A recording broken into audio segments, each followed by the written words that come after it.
Hi hello ಸ್ನೇಹಿತರೆ.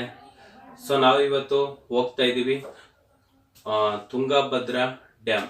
ಹೌದು ಸ್ನೇಹಿತರೆ, ತುಂಗಭದ್ರಾ ಡ್ಯಾಮ್ ತಲುಪಲು ನಮಗೆ ಬೆಂಗಳೂರಿನಿಂದ 334 ಕಿಲೋಮೀಟರ್ ಆಗುತ್ತೆ. ಹಾಗೆ ಹೊಸಪೇಟೆಯಿಂದ ಸುಮಾರು ಒಂದು 5-10 ಕಿಲೋಮೀಟರ್ ಒಳಗಡೆ ಆಗುತ್ತೆ. ಈ ತುಂಗಭದ್ರಾ ಡ್ಯಾಮಿಂದ ಏನೇನಪ್ಪ ಉಪಯೋಗ ಅಂದರೆ, ತುಂಗಭದ್ರಾ ಡ್ಯಾಮು ಈ ನೀರು ಅತಿ ಹೆಚ್ಚು ಆಂಧ್ರ ಪ್ರದೇಶ್ಗೆ, ಹೈದರಾಬಾದ್ಗೆ ಹೋಗುತ್ತೆ. ಇಲ್ಲಿ ಬೇರೆ ಕಡೆಯಿಂದ ನೀರು ಬಂದು ಶೇಖರಣೆ ಆಗಿ ಹೊಸಪೇಟೆಗೆ ಕುಡಿಯಲು ಮತ್ತು ಕೃಷಿಗಳಿಗೆ ತುಂಬ ಉಪಯೋಗ ಆಗಿದೆ.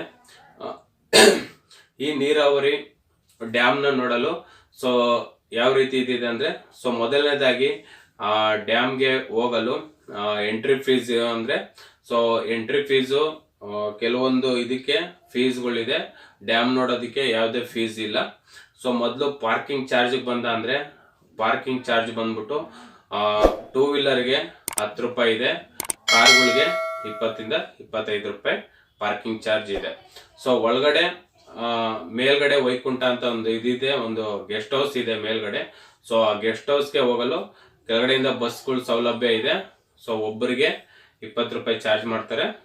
ಹೋಗಿ ಬರೋದಕ್ಕೆ ನಮಗೆ ಚಾರ್ಜಸ್ ಇದೆ. ಹಾಗೆ ನಡ್ಕೊಂಡು ಹೋಗೋದು ಸುಮಾರು ಒಂದು 2 ಕಿಲೋಮೀಟರ್ ಆಗುತ್ತೆ ಪಾರ್ಕಿಂಗ್ ಇಂದ ಹಿಡಿದು ಡ್ಯಾಮ್ ವರ್ಗೇನೆ. ಡ್ಯಾಮ್ ನೋಡೋದಕ್ಕೆ ಯಾವುದೇ ಇಂಟ್ರೆಕ್ಷನ್ ಇಲ್ಲ. ಆದಷ್ಟು ಸ್ವಚ್ಛವಾಗಿ ಇಡಿ ಅಂತ ಕೇಳ್ಕೊತೀನಿ. ಹಾಗೆ ಡ್ಯಾಮ್ನ ನೋಡೋಣ. ಮತ್ತೆ ಪಕ್ಕದಲ್ಲಿ ಕೆಲವು ಪಾರ್ಕ್ಗೆ ಇದಕ್ಕೆಲ್ಲ ಚಾರ್ಜಸ್ ಇದೆ. ಆ ಚಾರ್ಜಸ್ ಬಂದ್ಬಿಟ್ಟು 25 ರೂಪಾಯಿ ಚಾರ್ಜಸ್ ಇದೆ. ಅದು ಕೊಟ್ಬಿಟ್ಟು ನಾವು ಫಿಶಿಂಗ್ದು ಮತ್ತು ಈ ಕಾರಂಜಿ ಇದನ್ನೆಲ್ಲ ನೋಡ್ಬೋದು.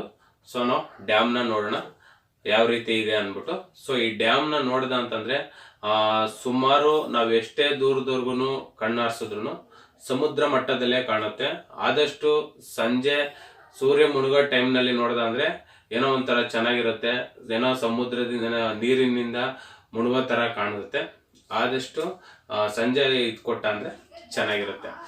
ನೋಡೋಣ ಡ್ಯಾಮ್ನ ಯಾವ ರೀತಿ ಇದೆ ಅಂತ ನೋಡೋಣ. ಈ ನೀರನ್ನ ನಾವು ಅನೇಕ ಇದಕ್ಕೆ ಹೋಗ್ಬೋದು. ಹಂಪಿ ಹತ್ರನೂ ಈ ನೀರು ಹರಿಯುತ್ತೆ. ಹಾಗೆ ಹುಲಿಗಿ ದೇವಸ್ಥಾನದ ಹತ್ರನೂ ಹರಿಯುತ್ತೆ. ಆದಷ್ಟು ಈ ಇದಕ್ಕೆ ನೀರು ಎಲ್ಲ ಗೇಟ್ಗಳು ಓಪನ್ ಮಾಡ್ಬೇಕಂದ್ರೆ ಆಗಸ್ಟ್ 15ರಲ್ಲಿ ಇದರಿಂದ ಮಳೆಗಾಲದಲ್ಲಿ ನೀರು ತುಂಬಿದಾಗ ಎಲ್ಲ ಕ್ರಿಸ್ ಗೇಟ್ಗಳು ಓಪನ್ ಮಾಡಿರ್ತಾರೆ. ಇಲ್ಲ ಅಂತಂದ್ರೆ ಗೇಟು ಕ್ಲೋಸ್ ಆಗಿರುತ್ತೆ. ಈಗೀಗ ಅನೇಕ ಹೊಸಪೇಟೆ ಸುತ್ತಮುತ್ತಲಿನ ಪ್ರದೇಶ, ಕೂಡ್ಲಿಗಿ ಮತ್ತೆ ದಾವಣಗೆರೆ ಈ ಸರೌಂಡಿಂಗ್, ಅಗರಿಬೊಮ್ಮನಹಳ್ಳಿ ಈ ಸರೌಂಡಿಂಗ್ಗೆ ಕುಡಿಯೋ ನೀರಿಗೆ ಇದು ಮಾಡ್ತಾ ಇದ್ದಾರೆ. ಆದಷ್ಟು ನೀರನ್ನ ಶೇಖರಣೆ ಮಾಡ್ತಾ ಇದ್ರೆ, ಜಾಸ್ತಿ ಇದು ಮಾಡ್ತಾ ಇಲ್ಲ, ಪೋಲ್ ಮಾಡ್ತಾ ಇಲ್ಲ. ಇಲ್ಲಿನ ಸುತ್ತಮುತ್ತಲಿನ ಪ್ರದೇಶಗಳಿಗೆ ನೀರಾವರಿಗೆ ಒತ್ತು ಕೊಡ್ತಾ ಇದ್ದಾರೆ. ನೋಡೋಣ ಡ್ಯಾಮ್ನ ನೋಡೋಣ ಬನ್ನಿ ಫ್ರೆಂಡ್ಸ್, ಲೆಟ್ಸ್ ಗೋ.